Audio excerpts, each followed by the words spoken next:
నమస్కారం అండి. ఒక డ్రైవర్ యూనియన్ పెద్దవాసి మాట్లాడుతుండు. ఈ డ్రైవర్కి విలువలేదని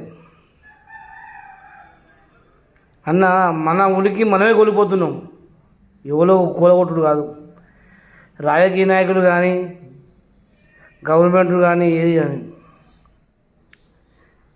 అన్న, ఒక యూనియన్ రిజిస్ట్రేషన్ చేసుకుంటున్నాం మనం. అమ్మాయి కార్మికులు కానీ, యూనియన్ కార్మికులు కానీ, బిల్డింగ్ కార్మికులు కానీ, అవి మన డ్రైవర్ యూనియన్లు కానీ. అయితే ఈ యూనియన్లు చేస్తున్నాం కదా, లాంజోకు నా కొడుకు వాళ్ళు డబ్బు, గవర్నమెంట్ డబ్బు దేంగుతుంది, అన్ని దేంగుతుంది, మనకు రిజిస్ట్రేషన్ ఇస్తారు. ఆ రిజిస్ట్రేషన్కి విలువ ఉన్నదా చట్టంలో?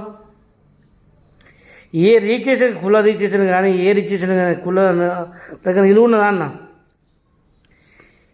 విలువ లేకపోతే కారణం ఏంటిదంటే మనం కోల్పోతున్నాం.